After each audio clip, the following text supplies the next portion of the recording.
morning, good afternoon, good evening, wherever you are. We hope it is good. Welcome to another episode of Geeks Who Like Sports. As always, I am Ray Carcillo in beautiful Los Angeles, California. Join my best friend traveled over in Philadelphia, Pennsylvania, Lee Elias Lee. It's episode 6 of season 2. We are hitting our stride, my friend. How are you doing today? Ray, I'm doing good. I come bearing gifts. I invested in the show. Ooh. I was at a place called Target with my daughter. Target in some places, Target where I'm from, because we speak normal here in Pennsylvania. And I was like, let's go down the toy aisle, which I always know, Ray, is a dangerous place for people like you and me to go. It's a risk. Yep. It's a risk, okay? And to be fair, for years now, I have held restraint of I don't need that. I want that. Our wallets tremble in fear as we walk down the toy aisle. Right. And really more of the kids than me, but even my own self. I'm like, okay, no, you don't need that action figure. I've partaken in Legos. Legos are fun. They're a hobby. They're good for passing time. Then I passed the aisle and I looked up, Ray, and I saw this thing and I kept walking. I was like, no. Then I somehow, Ray, I made a full rotation back to this aisle again. And I looked at it again. And I said, no, this is really happening. Third rotation, I looked at it and I said, I could probably get that.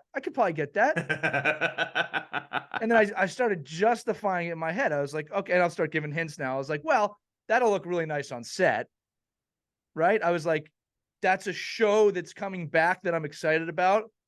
And it's also possibly the namesake of my son. Oh, yeah. And I got myself what I believe to be a 10 to 12 inch, for those of you listening, X-Men 97 Wolverine. Logan. It's Logan, purchase. Ray. That's a quality My son's purchase. Name is Logan.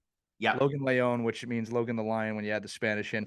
Also really cool to start seeing the X-Men 97 animation now on the boxes. A little bit spruced up. They put Storm back to what she should be, which is basically late 80s, early 90s Storm. The Mohawk Storm. The Mohawk. But and everyone looks a little younger, which is kind of weird to me.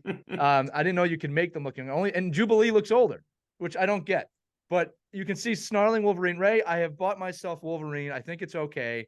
It was not that much. It was only $14.99. Oh, that's not bad at all. No, when we were kids, for some reason, these were $9,647.89. No, at least that's what our parents told us anyway. Yeah, and listen, you got to eat all the food because there's starving children. That's right. Overseas. I won't say any countries nowadays could get in trouble for that. But Ray, I made the purchase. I feel good about it. It's by Hasbro. It's part of the Titan Hero series, whatever that means. I haven't opened it yet, but it says on the back here, this is Wolverine, and my son's name is Logan. So I wanted to share that with you, Ray, because I knew you would understand of all people. And although we will start with sports tonight, a little geekdom to start the show tonight. Yeah, we got a big Marvel section later in the show, so we'll definitely we got a lot. Yeah, this is might be our biggest show since we've come back, folks, because a lot has happened this week across sportsdom, across geekdom. We got a lot to talk about. And we're already getting teasers for stuff for next week. Because there's a new Ghostbusters trailer dropping tomorrow. Yes. That's next week's episode. We already know that's going to be part of next week's episode. So as my proton and they've been teasing that well. I was surprised they didn't drop that on Halloween. But they recently changed their profile picture. That account is suddenly very active. Yeah. The only hint we have is icicles.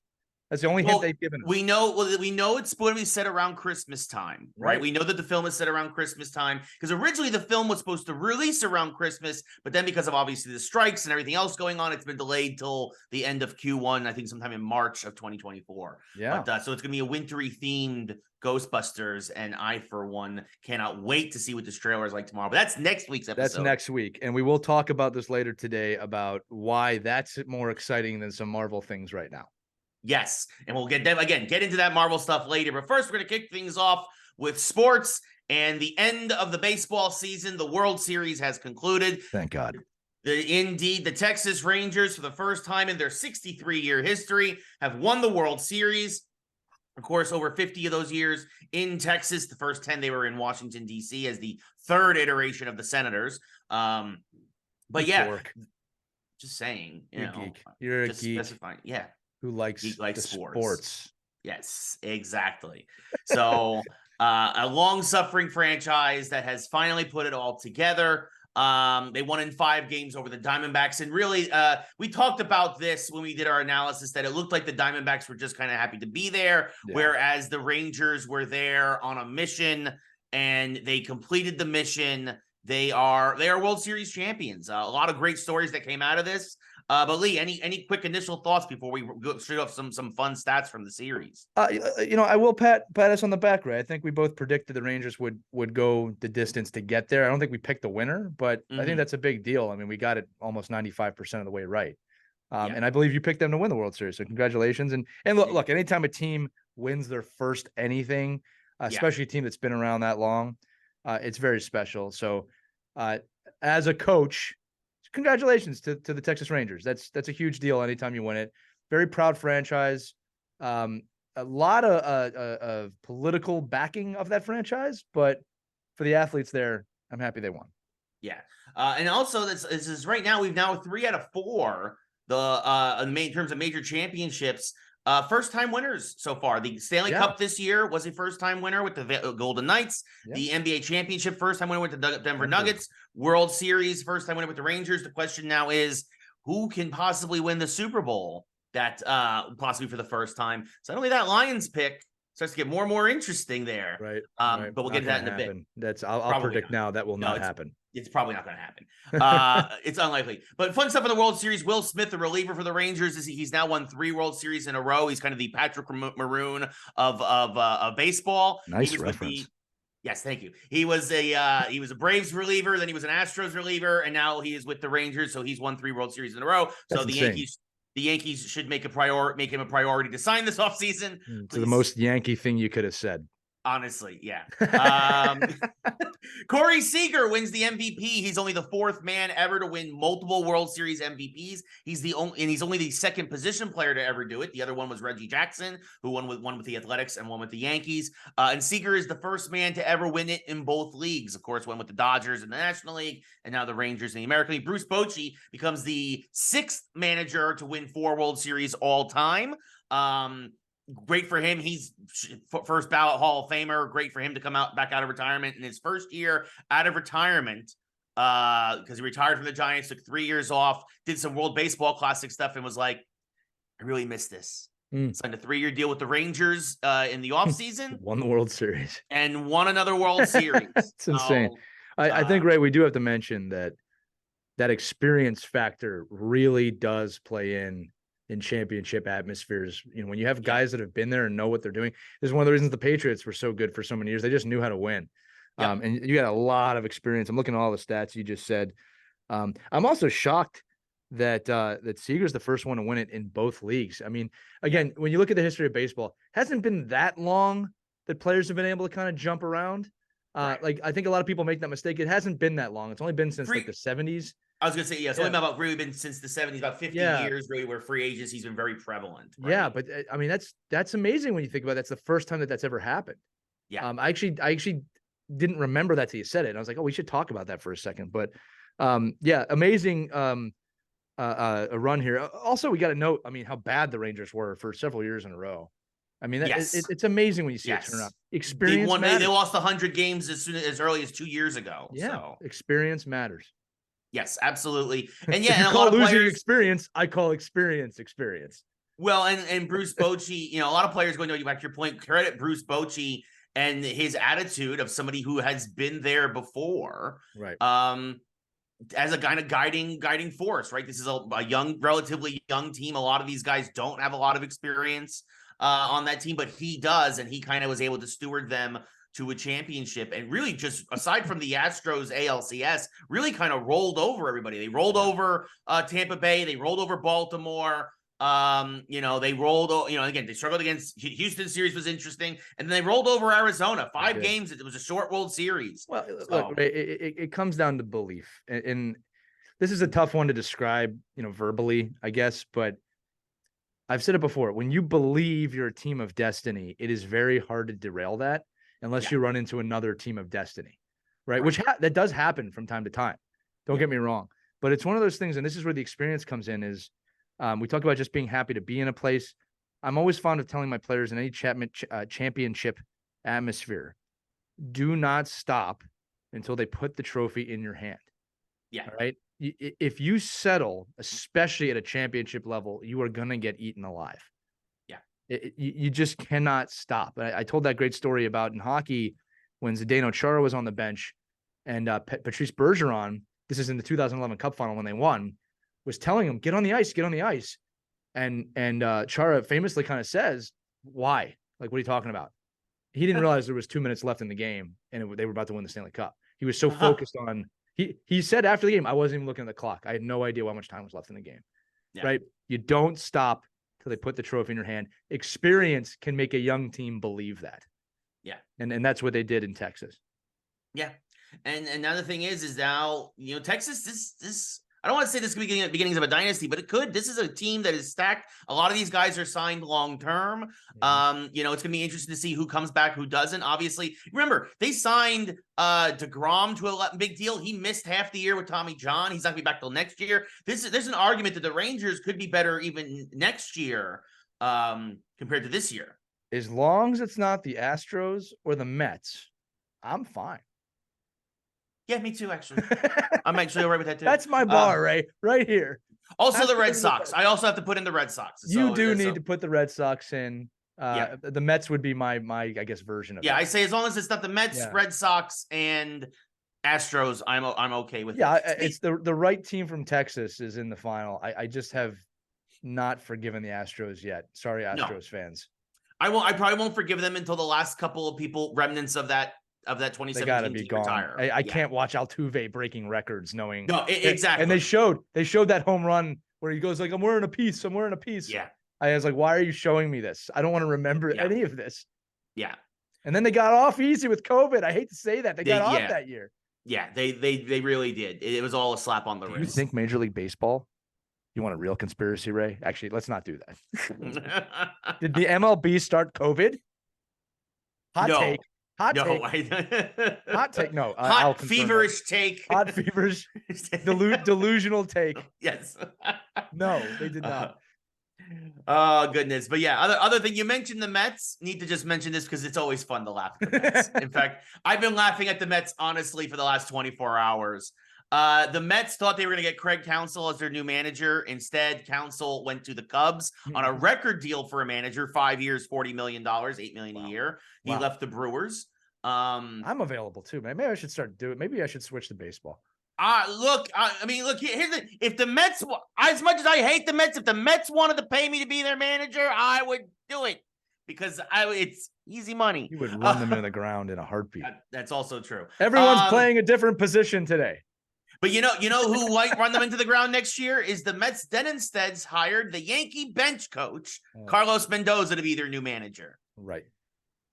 The Mets not pay attention to what is happening to the Yankees the last couple of years over there? They haven't. Clearly not. Look, you want to take our trash? Go right ahead, Mets. Go right ahead. But this, on the surface, it's a good move for the Yankees. It's great for us. Yes, we're getting rid of all these guys. We got rid of our hitting coach. Now the Mets took our bench coach. Now if we just got rid of Boone and Cashman, we'd be set. But so listen, Mets, if you do end up winning the World Series, you can use the audio from this program. Just credit us. This is the clip, preceding bad events or whatever. By the way, the Mets, you're not going to win. So they're not. Ray knows this. There's very few franchises that I'm salty with.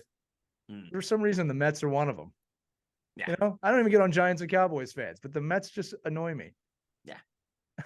Yeah. I mean, it's that little brother complex. They win a series in July and they think they've won it all. Yeah. So the thing is they're everybody's little brother, right? They're little brother to the Braves, to the Phillies, to the Yankees, right? So it increases that much more for the Mets. But yeah, I really think this is a mistake. I'm not going to lie. I get that one friend said it could be that he's like a bridge manager because remember, they famously said the Mets are not planning to be competitive again until 2026. They famously said that back in July at the trade deadline when they dumped everybody. They said, we are doing a rebuild. 2026 is now the target. So I wonder if Mendoza, he's literally just a bridge manager. I don't have the specifics of the contract. Again, what I said before, if you bring in the right people, there's a storyline and you can believe and you can build, it can be fun to watch that. All right. Sure. But this is just like major professional sports, a bridge manager. And the sad part is, Ray, I don't think you're wrong. You just need someone who can build some culture within that locker room. If you couldn't build it with all those stars, you need a personnel change for sure. And I guess we're kind of saying they're doing that, but we'll see what happens here. Because I just don't understand how a team with that much talent doesn't succeed. I mean, I could say the same for the Yankees, to be fair to you. Yep. But it's just amazing to me. Culture is a big part of it. No sabermetric can give you that. Yeah. We're going to talk about culture a little bit later with pro football when we get to that. But before, as we wrap up baseball, we're actually going to take a brief dip into college. By the way, again, congratulations to the Texas Rangers. Yeah. And screw the Mets. I love this show. Yes. Quick dip into college football as we transition now. Interesting. I don't know if folks have been hearing about this. There's a big scandal in college football between Michigan. Connor, I believe his name is Stalions. I hope I'm saying that correctly. It's a horrible last name. It also doesn't really matter because he's no longer part of college football, as he has been forced to resign amid the college football sign stealing scandal. Now, this is very similar to kind of what happened to the Patriots years ago, where they had sent personnel to the Bengals and whatnot to take film. And basically it has now been supposedly possible penalties that will be hit with Michigan will probably happen later this week. So we'll give you an update on next week's show. But at the very least, Stallings has resigned. It's going to be interesting to see if Jim Harbaugh is hit with any penalties, if there's anything else with the team is hit with any penalties. But basically, this gentleman Stallings, either himself or he paid others to go to other college football games and record game tape illegally. There are specific rules in college football that prohibit this. And Michigan got caught red-handed, and it doesn't look good for the Wolverines right now. So, Lee, what are your thoughts on yet another sign-stealing scandal in sports? I understand competitiveness. I understand doing, quote-unquote, whatever it takes to win. Ray, I've just never been a cheater. I don't know how else to say it. If anybody ever catches me cheating, you won't. But I just don't understand. I don't understand the motive behind it is just, it's not a win. Like I'm the type of guy, Ray, just to give some context here. When my opponent, if I'm playing pool, we're playing pool, you and me, and you hit the 8-ball in, I hate winning like that. Yeah. I mean, I really hate it. But you know why? Because I love the competition. And cheating to me in any form, I'm not talking about gamesmanship. I'm talking about cheating. Mm-hmm. All right. You're messing with a sacred aspect of competition to me. Yeah. Like it's a gift to be able to compete. And I am a very, very happy but competitive person. Yeah. Like, and Ray, you've seen this before. Many people have fallen to me assuming my kindness is weakness. Like the truth is I'm more competitive than most people. But I won't cheat. And I just think that anyone who's willing to cheat to that level needs to be, completely blackballed from their sport forever. You've taken something from the game that you can't give back. Yeah. And that's why Altuve should not be playing baseball anymore. No, I'm just kidding. Joking aside, I just, it's the Cool Runnings paradox, right? Like John Candy gave one of the best speeches on cheating ever. And there was some redemption there for him, but that's a movie. It's also a movie. Yeah. Yeah. So it's just, I don't know. I don't want to talk about it too much. It hurts me as a coach and a competitor when anybody does anything like that. I want to reiterate. I'm not talking about gamesmanship. I'm not saying like, oh, if you dive on the court or dive in a game, you should be blackballed from the game. I don't personally like that type of play, but that's part of the game. Right. But cheating, taking the control out of the athletes, that's what I'm trying to say. Taking the control out of the hands of the athletes, something's wrong with that. Yeah. No, for sure. For sure. Agreed wholeheartedly. Absolutely. I mean, and it just, there's nothing really to say about this. It's going to be interesting to see what penalties the NCAA delivers especially to Michigan. School. That school didn't need that. No. They didn't need that. What are they, ranked 3rd right now? Yeah, I think they're definitely top 4. They're definitely a playoff team as of right now. So here's a great distraction for your team who's in the running for the national championship already. Yeah. Which you probably didn't need to cheat to do, to be fair. Yep. Right. I hope Penn State wipes the road with him this weekend. Well, I mean, I think that's the other thing too, is like, could a penalty be like, there are people who are calling for them to be disqualified from the college football playoff this year. There's a precedent for it. Why not? Yeah. Why Absolutely. not? If you're caught cheating, you should not be able to compete in the championship. Absolutely. You should be right out of that ranking. Then, and what's interesting is then who right now the team that was ranked number 5 going into this week, Washington, who beat USC. And we're going to get into that a little bit. That would then move them into the playoff, right? Like suddenly now, like this could have huge ramifications for months, if not years to come. So it's something we're going to keep an eye on as. Yeah, there's no excuse for cheating. Like you're just idiots. You're idiots. I just think that anytime, I'm going to say this one more time, right? We love sports because it's so pure. It's you against me. It's us against you, my team versus your team. When you mess with that purity, you just ruin it. You ruin it. Whether you get caught or not, you've ruined it. Yeah. I can't imagine being part of a team that won a championship and had something like that I knew in the back of my mind. Yeah, it's an asterisk next to it. And I guess people will say, well, when there's all that money on the line, I'm like, I don't know. I don't know, man. Yep. I don't know either. But what I do know is that, again, going back to the Washington USC game, this was interesting. There's been a lot of very interesting commentary on this. Caleb Williams, of course, the superstar quarterback for USC, arguably going to be the number 1 pick possibly in the NFL draft this coming year. And we'll get into that, where I really believe there's 4 quarterbacks in NCAA right now who could go top 5. Ray, do you hear that? The G man. Yeah. Oh, yeah. No, we're going to get into the Giants taking one of them. We're going to get into that. But you had 2. This was a great matchup because you had 2 of those guys. You had Michael Penix Jr. for Washington, number 5 Washington, against USC. And to set the stage here, USC already has 2 losses, a loss here to Washington. Probably that's it. There's no chance for them making the playoffs. The season's done. It's also, you have 2 top Heisman candidates, right? In Williams and Penix Jr. going head to head. And Washington in an offensive blowout, not a blowout, an offensive shootout, 52-42, Washington wins. The difference in the game ended up being Williams lost the fumble late in the second half that led to an extra touchdown for Washington, and then they ended up winning by 10. So, but basically neither defense could stop the other offense aside from that 1 turnover. But aside from that being a great game, what people are talking about, as soon as that game ended, Caleb Williams ran from the sideline, ran into the front row of the stands where his mom and I believe a brother or a cousin, I'm not sure, were there, and he started crying.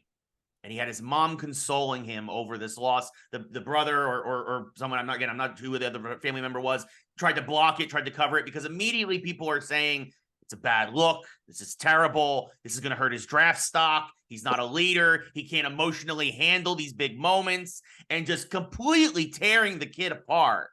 And of course, then there's the other side saying, no, this just shows how much he cares. This shows how much the game means to him. This shows that he's also aware that, yes, things that he wanted, like a national championship and a Heisman, have probably literally just slipped through his fingers, and not really all his fault, because he played great, but his defense played terribly, right? Lee, what are your thoughts on the Caleb Williams crying gate that they're calling this, about him running into the stands to his mother? Well, this is the big, ugly stigma of mental health sticking its head up once again. Anyone who thinks that he didn't realize that everyone's watching is crazy. He knows what's going on. He didn't care. All right. Because he is mentally strong enough to understand what he needed in that moment. Now, I'll tell you this too, Ray. I'll kind of go full circle with this. When I was younger, which was a different time, different era, I might have said, why would you go crying to your mom like that? Right. Yeah. As I've grown, as I've matured, I have no problem that he did this. Right. Like, that's what he needed to console himself in that moment. He wanted to be with his family in that moment, which we should be celebrating. Ray, as you know, look, I lost my mother just over 2 months ago. All right. I would do anything to run into her arms again right now. Right. Yeah. And I don't have that option. So anyone who feels comfortable running to their parent, and any parent that can be there for their child, if we look at that as weakness, I won't say the word that just came through my head, but we're screwed. It's not weakness. All right. What they should be judging is not what he did after the game. It's what is he going to do in the next game? Because that defines who he is. He comes back in the next game with everything off the line, like you said, or potentially not as strong as it was, and he responds. That's what affects draft status to me. All right. But yeah, when you're in the position I'm in and you realize you might not ever get to do that again, or you can't ever do that again, it changes your perspective pretty quickly on something like this. But honestly, critics kill me, Ray. It's like, I think on Allen Iverson when he's at Georgetown and all the strife he got into and how it affects his draft status. We're looking at the wrong things, right? He's not emotionally tough enough. He was emotionally tough enough to know that the cameras were on him, and he still did that. Yeah. So I'm okay with it. I don't have a problem with it. I think that the fact that people are focusing on that is kind of stupid. Yeah. You know what I mean? Like, you want to see emotion from your players after a loss like that. Yeah. Right. And here's the thing. I have been on both sides of this as an athlete, celebrating in front of people crying and the person crying because we just lost. Yeah. I said another bad word. It hurts. It hurts. When you come that close to something, when you come that close to glory and you don't get it, it hurts. All right. You always got to keep it in perspective. Don't get me wrong. You always got to be thankful you're in that position, but it hurts. Yeah. So I'm fine with it. Yeah, no, I don't think it's that big a deal. I'm sure there's going to be a couple of bonehead general managers in the NFL who, that they probably not. Right. So I would say this. I hope the Giants get Caleb Williams or Drake May or Michael Penix Jr. or Bo Nix, who I believe are all top 5 worthy quarterbacks right now in the NFL draft coming up this year. And that brings us in the NFL because Giants season's over. Sorry, that's my NFL sound. Giants season's over. Done. Over. Out of the division. It looks like, Ray, unless I'm jinxing us, we're going to have our first NFC East repeat champion in in 20 years. Yes, the Eagles handled the business against the Cowboys. A little bit with the Cowboy, a couple of Cowboy self-inflicted wounds with Dak forgetting where the sideline is. And, oh my God! And throwing the ball short. And there's to be fair, I'm going to say something real quick. Skip Bayless, who just sucks. Yeah, came out the other day and he was just like, we all know the Cowboys should have won that game, and they didn't because they made some mistakes. Exactly. Yeah. The Eagles found a way to win. Yeah. That's what good teams do. Yeah. I'm not saying Dallas is a bad team in any way. No. But that's the difference. That is the difference. You'll play us again. I have said on an early episode, we will probably split that season series. Yeah. Okay? Well, I'm prepared for that mentally. But Skip, you suck. And I really wish you would get off the air. I just the Eskins of the world and the Baylesses of the world. I mean, I'm gonna give what's his name a little free credit here because he just laughs every time the Cowboys lose. Stephen A. Smith, and as a non-Cowboys fan, I find that very funny. All right, but even he is a little bit. Skip, you suck, and it's time to retire. I'm so convinced your opinion is just what's gonna get the best reaction. Yeah, I'm so convinced that I don't think you have any opinions that matter in the sport anymore. Go away. Yeah. I'm not usually this critical of broadcasters, but I just can't stand irresponsible stuff like, we all know the Cowboys should have won that game. If the Cowboys should have won the game, they would have won the game. Yeah. You sound like a damn fool when you say it wrong. There's a little geekdom mixed in with the sports. It's about as funny as a screen door on a battleship. Screen door on a submarine, you dope. Oh, God, goodness. He sucks. He sucks. Yeah, he's terrible. But yeah, no, it's I mean, look, the Eagles are flying high. They are the only 8-1 team in the NFL right now. They are at least a game and a half up, I think, actually, for the number 1 seed, 2.5 in the division. Win. That is what they do so well. Yeah. To the point now that a QB sneak has become a controversial play in the league. That's how much they're finding a way to win. I'm not saying they're going to go all the way. I'm saying they're good. What's nice, Ray, is they're going into a bye week, and no matter what happens, we're still going to be the number 1 seed in the NFL after this weekend coming up. Right. That's an amazing place to be in. Yeah, there's nothing anybody else can do to touch us at this point. But it's gonna be interesting to see this down the stretch. But yeah, I mean, I gotta say it. This is injury permitting, right? There's a lot of things that can go wrong, of course, in a situation like this. But man, talk about a team that's finding ways to win week in and week out. And I want to say this too, because when we lost to the Jets a few weeks ago, we talked about this. Yeah. That Jalen Hurts, Jason Kelce, they're all like, we're just going to flush this one. It was a horrible game. Yeah. We talked about response earlier. Man, did they respond? Yeah. Right? You had a horrible game against the Jets, responded 2 weeks in a row. Yep. It's amazing. Amazing how that works. And that's what you have to do as a good football team. It's things are heating up in the NFL, but that's definitely going to be an interesting thing to see what happens there. But we mentioned Dallas's mistakes, and a lot of that also comes down to coaching. An interesting rumor that has cropped up now the last couple of days is that Bill Belichick, and it sounds like the Patriots are ready to move on from Bill Belichick. It also sounds like there are other teams around the league that would be interested in Mr. Belichick's services. Now, of course, though, as he's under contract with the Patriots, much like how the Broncos had to trade with the Saints to get Sean Payton, we've seen this before with the Bucs trading for John Gruden all those years ago. They all worked out. Well, the Gruden for the Bucs one did work out. The Gruden one definitely worked out, yeah. Yeah. But it didn't work out long term. But yes, it did work out for the Bucs. Right. In the short term, it worked out. But it's definitely one of those things where now suddenly a couple other teams in the NFC East, specifically the Washington Commanders and the Dallas Cowboys, maybe could be interested, depending on how this season shakes. I mean, Washington obviously is going to get rid of Ron Rivera, right? They destroyed their defensive line at the trade deadline, sending one to Chicago hoping they can re-sign Sweat, and then also taking the Niners taking a flyer on the oft-injured Chase Young for a draft pick to try to fix their pass rush, which until they get another defensive coordinator will not get fixed soon. But that's a whole other story, not necessary right now.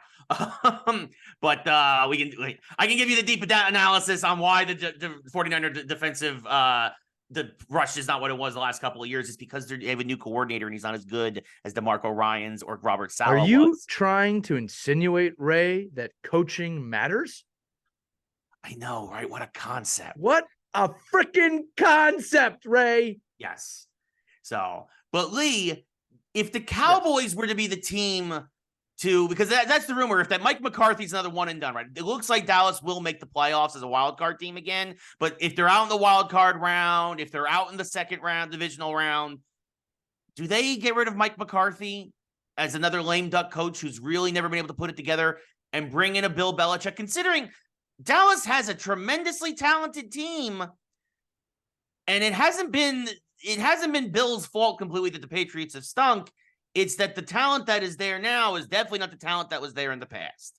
Lee, what are your thoughts on the possible Bill Belichick trade rumors? So there's a few of them. Number one, this all depends on if Belichick even wants to go. They're not gonna make him do anything he doesn't want to do. He's earned that right.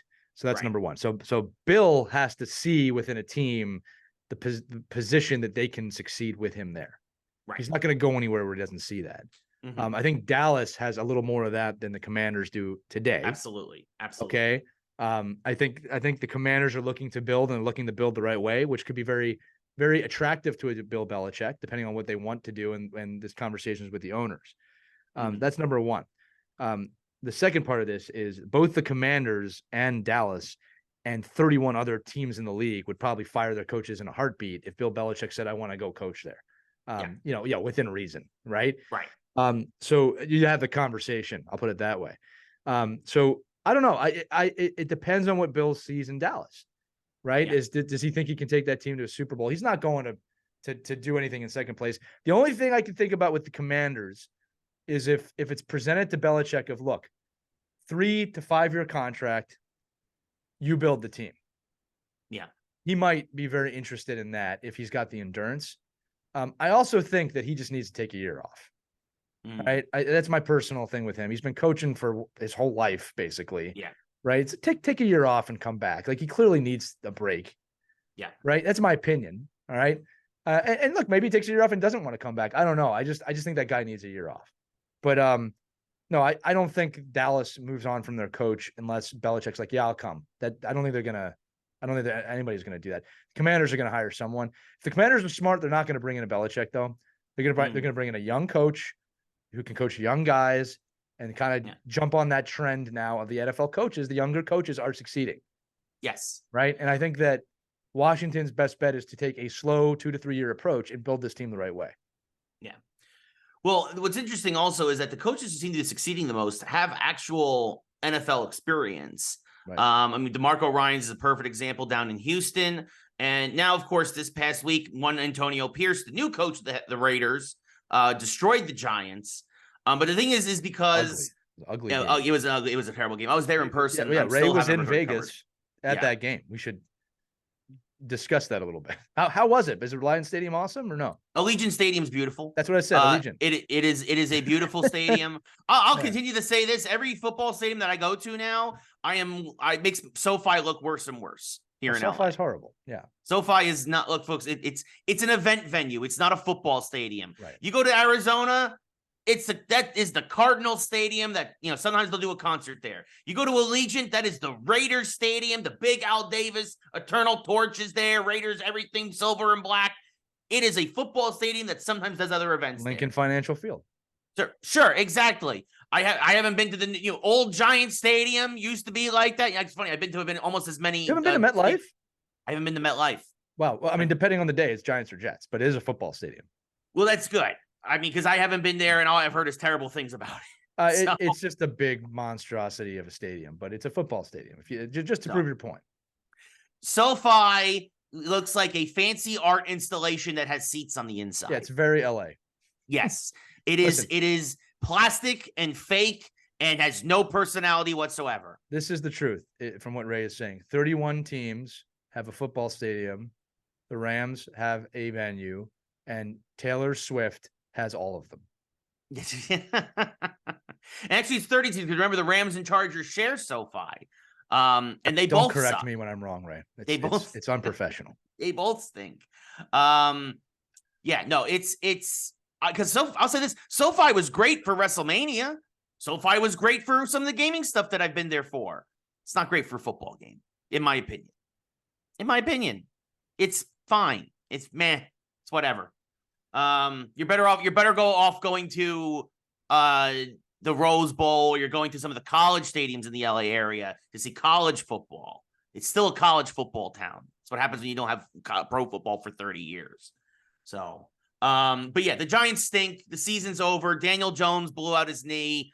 We're down to our third string quarterback. Tommy DeVito threw his first career touchdown pass. He looked halfway decent. But the Giants, they're not going to win with your third string quarterback. The defense got tired, and the Raiders, Antonio Pierce was like, Josh McDaniels is an idiot and doesn't know what he's talking about. This is Raiders football, and this is how we're going to win. And lo and behold, the Raiders came out and have put out one of their best game, the best game they've had since before McDaniels came in as coach. You got to remember, John Gruden got fired in that email scandal. Rich Bisaccia took over, rallied that team, rallied those players. The Raiders made the playoffs 2 years ago. And then Mark Davis, the owner, Chucky with the bowl haircut, fired him for who knows what reason. I don't know. Taking the playoffs wasn't good enough. They bring in McDaniels because I like him. I like the cut of his jib. I like he's an offensive guy. And the Raiders have been one of the worst offensive teams in the league under Josh McDaniels. Antonio Pierce, former player, former Super Bowl champion with the Giants, who, by the way, brought that up in a team meeting, and then Josh McDaniel was like, "Don't you ever talk about the Patriots like that again." Man. Josh McDaniels should never coach in the NFL ever again. I'm going to say that. Never mind, not even an offensive coordinator position. He should never be allowed near NFL players ever again because this is a guy who doesn't understand what it means to be a player. Pierce rallied those troops. They had the most rushing yards they've had in a year and a half. They absolutely obliterated. And the Giants aren't a bad defense. No, they have a great defense. Coming into that game against the Raiders, the Giants defense gave up 14, You know what? 7, I'm going to look them up right points. now. As of today, NFL defense rankings. I bet you they're higher up than anybody realizes. That's actually good. Maybe not after this last week, but the Giants defense, I mean, the problem is the Giants went 1-2 in those 3 games, despite giving up less than 2 touchdowns or less for all 3 of those games. And the Raiders select us. I'm going to say it right now. The Raiders are going to get the last playoff spot in the AFC. I'm going to say it right now. Again, after beating the Giants, the Raiders are 4-5. I think the Raiders are going to go 6-2 the rest of the way. They'll finish with 10 wins, and they're going to get a playoff spot. Because even though right now they're a game and a half behind the Bengals, Browns, and Steelers, all those teams still have to play each other. They're going to knock each other off. That's going to open the door. And I'm going to say it right now. The Raiders are going to be that last team in the AFC. I wouldn't be surprised, Ray. I'm looking at these defensive rankings now. These are based on defensive yards average, like yards against, and the Giants are sitting at 21. Keeping in mind that like the Eagles are 13, right? The number one team is the Browns, so this might not be the best tell here. But when I look at this too, when I look at the Giants' points against, it's 25 touchdowns allowed. And that's not bad when I'm looking at a lot of some of these other stats. Like they're right there with the rest of the league. Right. The problem is that the Giants have the worst offense in football. Right. They score 10 points a game. Like, and that's the sad thing. I think you agree with me on this, that the Giants are probably 3 to 4 offensive moves away from being a very good football team. And this is one of those things it comes with coaching too, but you make the right moves, the right pieces, the right people can totally change a franchise. Now, obviously, the biggest hole there is quarterback. And whatever you do here, you have an opportunity now, and I fully expect you to tank the rest of the season to get one of those that is draft picks. The Giants will have a top 5 pick. Yeah. And because of that, they'll have one of the 4 quarterbacks I mentioned earlier available to them. Which is exactly what they need to do right now. And that's it. You take one of those guys, preferably for me, I actually would go Michael Penix. I would go Caleb Williams, Bo Nix, and I would go Drake May 4th. That's personally me for the way the Giants are built right now. And the way the draft works, you're probably going to get one of those that you want. Not just because of your draft position, but some of these other teams that are tanking, they have quarterbacks. Well, and that's the thing is that right now, the Cardinals would be the number 1 pick. The Cardinals probably will take a quarterback. Of course, yeah. Then the Bears, because remember the trade with the Carolina, the Bears get both their pick and the Panthers pick. The Panthers are also terrible, so the Bears could be 2 and 3. Right. The question is, do they move on from Justin Fields? If they do, obviously they're not going to spend both picks on quarterbacks. Well, unless they pull a draft day thing and they go, I'm going to take 2 quarterbacks if you don't trade us this. And well, I mean, that probably won't happen. I was going to say they could do a thing where they obviously trade one of those picks. There's possible moves. And then the Giants right now would be the 4th pick. Right. Somebody's going to be there for them if this is the way everything finishes out.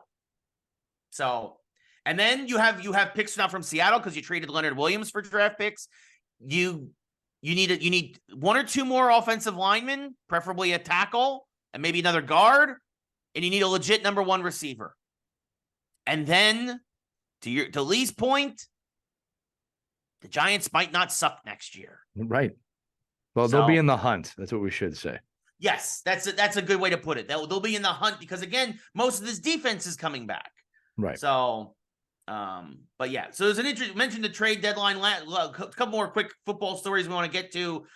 Josh Dobbs, who hadn't taken a single snap under center in Minnesota, was traded from Arizona to Minnesota and then makes the game-winning drive to beat the Falcons and put Minnesota right now into the 7th seed in the NFC. They would make the playoffs if the season ended today. Lee, how about the Pastronaut, as they're calling him, because he does have he's a rocket scientist. He's an actual rocket scientist. I just want everybody listening, wake up if you fell asleep. This quarterback is a rocket scientist. Yeah. Okay, I've only seen that one other time in the history of sports, and believe it or not, it was the NHL. Peter Bondra, the old captain of the Washington Capitals, was also a rocket scientist. It's just not a thing you hear too often. Yeah. Lee, what are your thoughts on Dobbs going from Arizona to Minnesota and Minnesota and pulling off that last-minute win against the Falcons? Oofda, Minnesota. Look, here's the deal. What I'm most impressed with, it's not just him. I'm very impressed with him. It's how that team rallied around each other, came together, found a way to win. This guy, there's no way he understood the scheme. It sounded like, too, that the headset was very active that day. But what I'm most impressed with, Ray, is, again, how the team operated, but that this guy took a chance. He had his chance, and he took it, and he rose to the occasion. And again, we don't have stories like this too often. It's a rare thing, right? But you love to see it. Again, I will also say what I said earlier, because I talked about how the response really defines who you are. That works both ways. It's not just when bad things happen. It's when good things happen too. But even if it was just a one-time thing, which I don't think it's going to be, you got a great display of sportsmanship, a great display of athleticism, a great display of intelligence and team play to win a game. I think that's the coolest thing in the world, especially with the type of coaching that I do. So I just really loved the way the team rallied around him to make that a success. And I think it's a great example for other teams as well. Yeah, and the Vikings themselves are rallying. I thought the Vikings were dead in the water. They've won, I think, 3 in a row now, and suddenly, like I said, right now they're in playoff position. Right, they're still probably it's going to be hard for them to catch the Lions for the division, but they're at least in playoff position in a weak conference in the NFC. And then once you're in, who knows what happens? So it'll be interesting to see how that all shakes out as the Vikings are on the rise. Who's not on the rise? The Miami Dolphins. Yeah, they're having a tough go right now. The Dolphins are 6-0 against sub 500 teams, and they are 0-3 against teams that are above 500. And when that trend continued this week in Germany, when the Chiefs, beat the Dolphins 21-14. The Chiefs jumped out to a 21-0 lead. The Dolphins did everything they could to get back into that game, but some late turnovers, a fumbled snap by Tua, and that doomed them. They're now both teams obviously are going to go on the bye, because any team that goes to Europe gets their bye the following week, so that they can recover from a very long trip across the pond. Right. It is long. Yes. Well, I don't know if you're on a private jet, or they've paid for everything, it might be a very nice trip across the pond. That's true. It's not it's not as bad as like us flying coach to Germany, but all in all, the game seemed like a success for the NFL. And even though it wasn't a success for the Dolphins, when Mike McDaniels was very impressed with the German press corps there. And the press corps in Germany has actually impressed us a lot the last couple of years with their knowledge of American football. And it only got better when they basically talked about the evolution of Mike McDaniel's offense, Lee. Yeah, and you can see this full clip on my personal Instagram at Liam J. Elias with my thoughts on it. But Ray, what I loved about it was that great questions demand great answers. Yes. All right. And this reporter was knowledgeable, was asking great questions. The point McDaniel was like, this is amazing that you're asking great questions. Yeah. And this is what I want to talk about with this, Ray, because when you go to another country, or I'm saying when a professional American sports team comes to your country, you got to kind of do it the right way, right? We've seen this done the wrong way too, but I think it's a lesson to American journalists that this gotcha, get a coach pissed off, stupid questioning nature does you no favors. Yeah. And that knowledgeable, great questions not only just educate the audience, which is your freaking job, right? But the coaches actually get this, right? They answer the question. Yeah. And they're impressed that you know. So when I watch anything and I hear a journalist, I'm putting quotations up. Yeah. Go like, do you think the team's going to be hurt that they lost 2 games in a row? Do you think that's bad for the team? I mean, this is the kind of crap you got to listen to. This is why I don't like press conferences in this country. Yeah. Because they're incredibly horrible questions. Yeah. So that's what I wanted to focus on. Great questions demand great answers. This is a knowledgeable, great question, demanded a great answer. And guess what? The guy got a great answer, right? Studied the team. I mean, McDaniel was impressed with the question. Well, because he's talking about the wheel routes with the running backs and the evolution of like Mike Shanahan. Right. It was brilliant. Yeah. I didn't know all that. I'm like, this guy's teaching me. That's it, people. That's the goal. Your job is to report and educate. You schmucks. Well, and that's the problem, is that you mentioned it, is that journalism in this country has become just clickbait, wannabe BS. And, that's God, the thing. It's just gotcha crap. Yeah, it's all about feelings, and it's all about trying to get a rise out of people. Did you see that he hugged his mother? I have a mother. Did you hug your mother? What are we doing? We're devolving. What are we doing? I think that's the point. I think we are devolving. I think we are becoming dumber as a people, Lee. I'm not gonna lie. It's the electrolytes. It's what plants need. It's just idiotic. It just kills me. Yeah, right. It's just like, so many reporters are just trying to get to the front to do that. You really want to impress a coach, be knowledgeable about the sport. Like I see in hockey all the time. I don't see people even ask about the strategies, the tactics, the systems that they play. Like now I know what those are, obviously. I would love a great question of, hey, the 1-1-3 is not working. You thinking about trying another system, or is this something you want to evolve throughout the season? Wow, that's a great question. I think I would have loved to get. Now, I don't want to give away too much of the answer because other teams may be watching my press conference, but you can ask questions whenever you want. Yeah. Learn, you morons. Yeah. God, the media in this country just sucks. Except for Geeks Who Like Sports. That's not media. That's home. Yes. Your podcast home for geekdom and sportsdom. Yes. And judgmental thoughts about the Giants. Very judgmental thoughts about the Giants. And the Yankees. Yes. Anyway, I just we wanted to call out the reporter for doing a great job. And I think we should all ascend to that. It shouldn't just be about being right or wrong or making controversial takes. Skip Bayless, you moron. Yes. All right.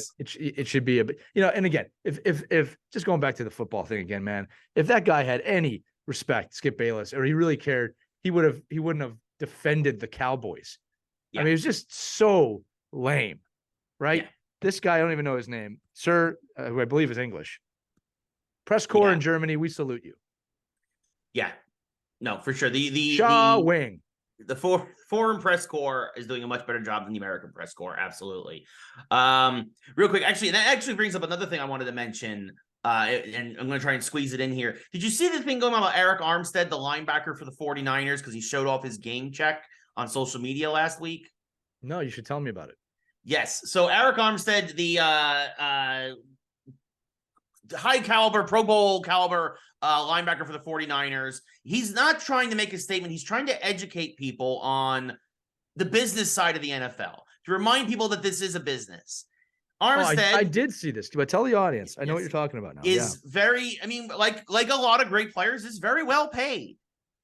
And he gets $400,000 per game. That's his game check, $400,000. He then showed on social media that half of that goes to taxes. Variety of taxes, right? Social Security goes to Medicare, we all pay taxes in this country, right? And most other countries too, I'm sure, for our international audience. We all have to pay our taxes. Half of it goes back. And a lot of people were flipping out because they're like, how are you okay paying this much tax? You're being robbed. This is ridiculous. Folks, it used to be that the folks who made that much money paid a lot more in taxes. Right. And the people who make the most money should pay their fair share. Not to get political, folks, but I'm going to tell you this. If I got paid $400,000 a week, but I had to pay half the taxes, I'd be okay with that, because I sure definitely live on $200,000 a week. Who cannot live on $200,000 a week? I don't understand why you're mad when he's not mad. By the way, he's not mad. He's like, this is me paying my fair share. That he's just showing you this is how much goes to taxes. And again, there's different tax rates in different states. That's why some folks go to Florida. Florida doesn't have a state tax on your income, right? There are other states where it's a different percentage. California obviously happens to be a little higher than most, especially for those higher tax brackets. I don't understand why people are flipping out and saying that he's being robbed when he doesn't feel robbed and he feels that he's just paying his fair share, because that's what he's doing. Lee, what are your thoughts? Oh, I hate taxes, Ray. Nobody likes taxes. No, look. Again, to not turn this into politics, who like sports. Everyone should have to pay their fair share of taxes. I think this is a perspective issue, and that I think it's very easy to ignore other perspectives. This is the little challenge I'll do for everybody listening. If you really care about this debate, I want you to guess in your mind right now what the median household income is. And then I want you to look it up. And I will almost guarantee you whatever you think is wrong. And the number will shock you. Yeah.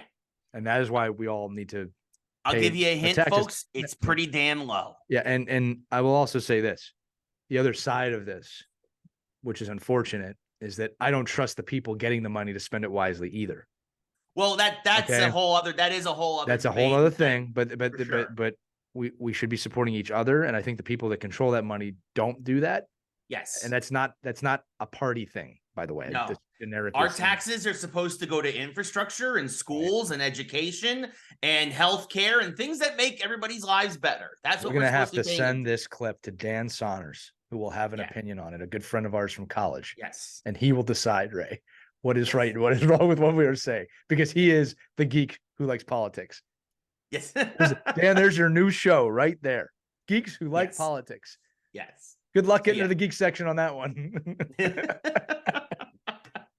But yeah, I think that showing the business side, I think that Armstead, first off, is doing a great job of trying to educate people on the business side of the NFL, because it is oftentimes forgot. But again, I think, Lee, you put it perfectly. This is a perspective. People who have a problem with this maybe lack the perspective necessary to understand what he's trying to say and show here. Yeah, and it's not what they're saying. This is the last thing I'll say about it too, Ray, is a few things people have to remember. One is that we as a society have decided that football players and baseball players are worth this much money, right? We've decided that by giving them lots and lots of money. So that's number one. The other thing I should say too is that I am not against rewarding people's success. When you're homegrown or you make a lot of money, you've earned it. With that said, I don't know if billionaires make sense. When you look up that median household income, you'll see why. Now, I'll also say a lot of the billionaires give a lot more than most people will in a lifetime. It's not every billionaire. It's a vicious cycle, what we're talking about. It could go a lot of different directions. But that's my homework for everybody listening. Just take a minute, pause the episode, go look up the median household income. All right. And then, you can look up the annual household income, and his taxes don't even cover it. So just a lot of changes could happen on that front. Yeah. This has been your daily dose of perspective with me, Lee. Yes. Well, thank you for that, my friend. I mean, sound effect. Speaking of folks who don't have perspective, James Harden was just traded from. It's a great transition. Oh, he's not my problem anymore. Not our problem. That is true. He is in Los Angeles now. He a person perfect for La La Land. That's very true, Ray. James Harden, who, by the way, got absolutely obliterated by my Knicks in his Clipper debut. The Knicks won, I think, by like 25 or something, as the Clippers fall to, I think, 3-3. The Knicks improved to 3-4. Still very early in the season, but I was very happy that we beat up on James Harden and his Clippers. But yeah, the 76ers trade Harden to the Clips. Lee, how are you feeling of it as a 76ers fan? Because I think this is the best move you guys have made in several years. Look, the Sixers are, as of this recording, 5-1. So they were obviously okay without him. I got to say this, right? I don't know fully what has gone on behind closed doors with that situation. I think it was handled poorly by every side. But I give the Sixers, the team, credit for being 5-1 right now. And it really, in a way, dropped Harden's value, I think, in the sense of like, look, if you don't want to be here, we don't need you. So kind of wish him the best of luck, but this is such a messy situation. From my point of view, it's the distraction of the situation. I'm not necessarily calling him the distraction, but the distraction of that situation is gone. The Sixers are in their window, right? This is probably the final year of that window. I mean, the amount of trade talk surrounding Embiid right now is kind of disheartening, right? This is their year to win. They have off to a great start. So we'll see what happens. We will indeed. Also just got off to the start. The in-season tournaments got off to a start. I'm really loving it. I'm actually really intrigued by it and the way they're doing it. And I know you and I disagree on this a little bit because of one solid hardwood aspect. Yes, I think those neon courts are a freaking eyesore. I think. I think you're an eyesore, Ray. I think you're an eyesore. You're not the first person to tell me that, Lee. So well, God damn it, I'm glad we're friends. I mean, look, I think I'm still the jury's still out on the in-season tournament. It's still obviously way too early to judge it. I think it's a great idea. The more I think about it, the more I love it. And the more I think the NBA is doing something really special here. I'm going to say it again, like I said a few episodes ago.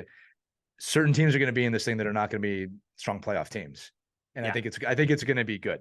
I like where they're going. And Ray, I like the neon courts. I think some are better than others. I think some of them hit the mark and some of them missed the mark. But Absolutely. I'll tell you what, I turned on the TV and I was like, oh, this is one of the tournament games. It's brilliant marketing. They did a good job with it. It's something different. I think you traditionalist morons are going to hate it because it's different. And I think it's great. And that's my final take. I am Lee Elias on Geeks Who Like Sports, fan of the neon courts that do hurt your eyes if you're sitting very close. I was going to say, I think the neon courts have burned an image into my television. Yeah. I think for what, because I watched a new TV, right? Like, I just got a new TV. I just got a new TV. I like them. I'm not against them. I'm going to say it again. Some are better than others. For sure. For sure. All right. For sure. But I like that they've signified this is one of the tournament games. I think that's pretty cool. That is a good point, that it does make it instantly recognizable that this is a special game for the tournament. But it definitely, I don't know. I think some of those courts, they just hurt my eyes. And I'll tell you what, man, I'd love to see hockey do something like this. I think it's really cool. I think that the NBA and the NHL should really consider this replacing the All-Star game. That I'm all for. We talked definitely. I think that is a good idea for a solution for the All-Star game. I'm on board for that. You can still have All-Star teams. Yeah. If you really want to have a game, do it after the season. Yeah. All right, but yeah. I think this is pretty cool. I'm being honest with you. It's an interesting idea. Again, the jury is still out. It's still too early to tell. Way too early. Yeah. I will give you that. But yeah, when the final happens in Vegas. now, will they call this the final or the finals? We'll find out. Yeah, we will find out. The tournament finals. Again, this has been a disagreement between hockey and basketball for years. In hockey, for those of you who are new to the show, it is the Stanley Cup final. And in the NBA, it is the NBA finals. Now, grammatically, the NHL is correct. Right. But I think the NBA has been calling it the finals for so long. And someone tried to make the argument, well, there's multiple games. Yes, games. Right. But there is only one series. Final. Yeah, that's it. All right. Right. Now, when you say the divisional series, the championship series, plural, right? Right. This is just me saying hockey's better. That's all I'm trying to say. Well, hockey is correct. Grammatically, hockey is correct. Though we talked earlier about those statements and images preceding horrible things. The San Jose Sharks on their TikTok predicted is like 80 before the season started. 82-0 starts now. Well, I mean, look, technically, they could still do that with the numbers. Sure, they could technically do the reverse. Yeah, the 0-82 is possible right now. Yes, right now the Sharks are 0-11-1. Oh, brutal. They are by far the worst team in hockey. And they play the Flyers tonight. Yeah, that's why I'm going to keep my mouth shut for at least, the next 7 hours. But Lee, what's up with the Sharks? Will they get a win? What's going to happen? And then, I mean, they're going to be the worst team in the league by far this year. What happens if they don't win the lottery in the summer? They won't win the lottery. They have to, right? They will not win the lottery because the lottery sucks. Period. Look, there's a lot going on there from a talent standpoint. There's a lot going on there from a cap standpoint. Yeah. And they're really suffering now from moves they made 5-10 years ago when they were really the dominant team that they were. But yeah, look, that's a tough start. They're not going to go 0-50 or anything like that. They'll find ways to win. Right. Hopefully not tonight, but they will find ways to win.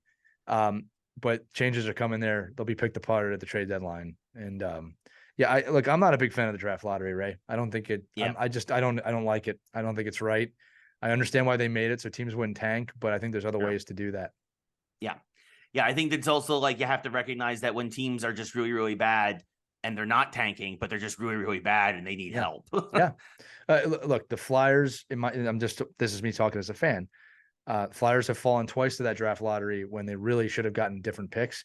Some people could say that they've also benefited from it, but I mean, it's tough to watch the number one pick go to somebody else when you really are the worst team in the league, or it's tough when you should be a top 3 pick and you move to 6 or 7. I mean, again, one player doesn't make or break the team typically.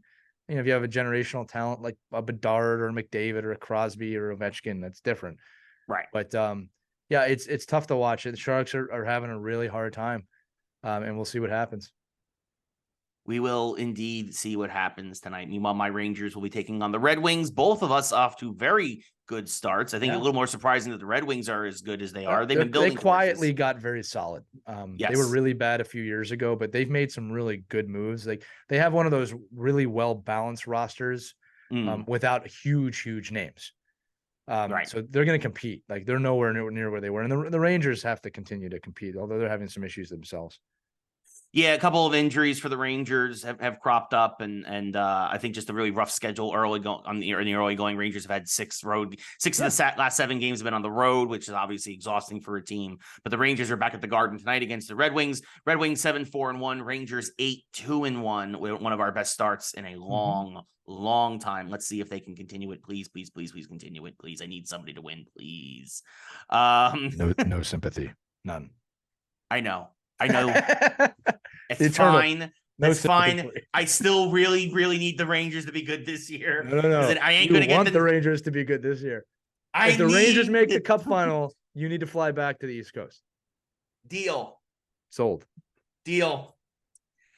Last thing in the sports realm as we transition to the Geeks, Ric Flair, the ageless one, signs a multi-year deal with AEW. Now, that doesn't necessarily mean to wrestle. He could be a producer, he could be a manager, he could be a trainer, he could do a lot of different things. Obviously, a wealth of wrestling information. But I can't imagine him being on the road very long. I mean, the dude is in his mid-70s now. He's had several health scares the last several years. It's still great to see him. He has been back on TV as Sting has announced his retirement in March. That March will be his final retirement. It'll be his retirement match. And so obviously Flair and Sting, their careers have been obviously intertwined. So Flair came back for him, but said that Flair will be here at AEW continuing beyond the Sting retirement match. And I imagine it's going to be more of a behind the scenes role. We cannot see Ric Flair die in the ring. Please, that would be the worst thing ever. I know that maybe it seems like that's what he wants because he keeps trying to get back into the ring. But please, I just hope they're just hiring him to pick his brain. I am glad he's still in wrestling. I'm glad, obviously, he's still around, but I also worry so much for him. Yeah, I actually think this is one of those moves of, this is going to sound morbid, but I'm not trying to be funny, that if he's not involved in wrestling, he probably will die. Right, because it's so ingrained in his life, and you see this with people sometimes, right? When they have their life dedicated, that's their identity, right? That's their identity. They stop and they have nothing to go forward to. So I hope you're right. I hope it's a creative role. I hope it's a role that he can help them continue to move. But this is one of those time will tell things. He should not be in the ring. I agree with you about that. I mean, the guy bleeds if you look at him the wrong way. Yeah. So hopefully it's a good creative decision for AEW. Yeah, I hope it works out, and obviously, it's always great to see these legends obviously come back. And yeah, I think AEW is obviously doing a great job right now as WWE is just continuing to try to basically tread water. It feels like WWE is treading water to WrestleMania. That's what it feels like. Well, you know, like Logan Paul winning matches, and you don't like influencers. Our new U.S. champion Logan Paul. Yeah, can we just say real quick? I got to put this out there. There's a lot of posts out there right now that are saying that Logan Paul saved Rey Mysterio on a jump. And I'm going to put this right. He did not save Rey Mysterio. Logan Paul was in the wrong spot and quickly moved to catch Rey Mysterio. Which, if you want to say he saved him, sure, he was in the wrong spot. Now, keeping in mind, too, he's only been wrestling for a short amount of time. That's what it is. Logan Paul is he made up for his inexperienced mistake by being out of position, by catching Rey, and he did save Rey in that moment, only because he created. Exactly. Right. I think Steven Richards, a former WWE wrestler, actually broke this down perfectly and said the exact same thing. Yeah, I don't like seeing these like Logan Paul saved Rey Mysterio is one of the best technical wrestlers in history. Yeah. He didn't make a mistake. Yeah. Logan Paul, it starts with Logan Paul being out of position. Logan Paul corrected the mistake. He did. Logan Paul did a great job correcting the mistake. Yeah, and he's doing a good job wrestling, too. He's doing a good job. He is not denying that he is a freak athlete, that he is good at being a wrestler and good at making everyone hate him. So he is the perfect wrestling heel. He is in the right space at the right time. But he was not on that move. No. So, So, again, good on him. Good on him for recognizing and correcting his mistake that almost killed Rey Mysterio. I wanted to have that little mini clip here for people to hear it. Stop saying he saved them. Say it right. Unless Logan Paul's funding that with Prime and making sure that everybody's seeing it. I just don't agree with that. Let's call that what it is. Yeah. Yeah. It was a botch that he fixed. So that's like saying that what's her name saved Travis Kelce's career. Right? I'm blanking on her name, and she's the Taylor Swift. Swift. It's like Swift really helped him with his career. It's the same level. No, yeah. Travis Kelce was already a Pro Bowl, Super Bowl winning tight end. Like multiple Super Bowl winning tight end. Yeah. The pretty cool brother. He's the Kelce's. Everybody loves the Kelce's. You can't not love the Kelce's. One of my favorite podcasts right now. Just because the Swifties are now finding out who the Kelce's are doesn't mean that they needed before. Them. Right. And exactly. Just so all the new Logan Paul wrestling fans know, Rey Mysterio has been wrestling a long time, and he has always been one of the best. I want to say almost 30 years. I'm going to say this too, and you'll agree, one of the best technical wrestlers I have ever of all time. Absolutely. Yes. Absolutely. Continuing the luchador tradition, amazing high flyer, some great storylines, former world champion. Yeah, absolutely. Goodness. Moving on now to the geek section. Oh, let's do some fancy transition music. Here it comes.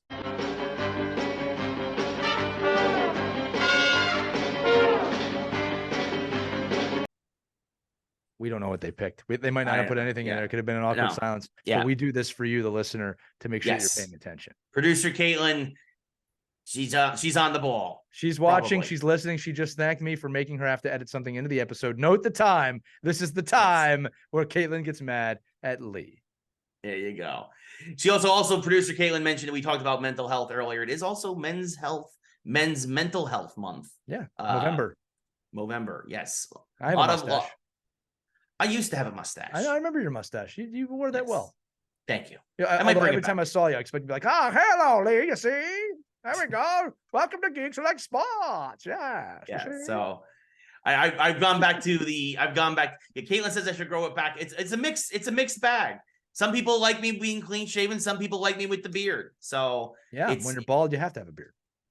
Right, exactly. I still have my hair, I have the option of being clean shaven or not. So. Yes, and that's where this conversation will end. Geeks Who Like Sports, brought to you by Rogaine. I mean, if they wanted to sponsor us, sure.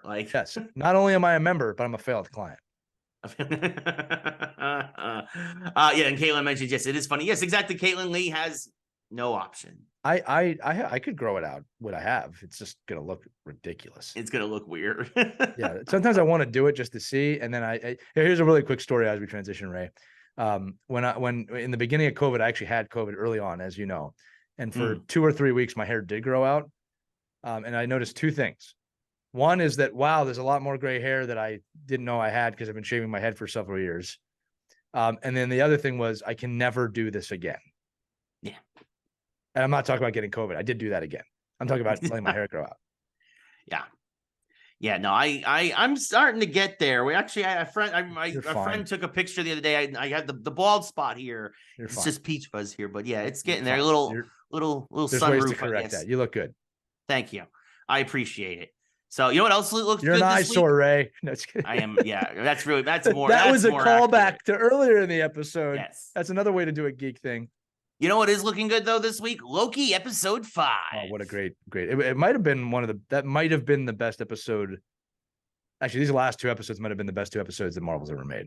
Yeah, it's phenomenal. Yeah, it's absolutely phenomenal. I argue that they should have ended the episode 30 seconds earlier.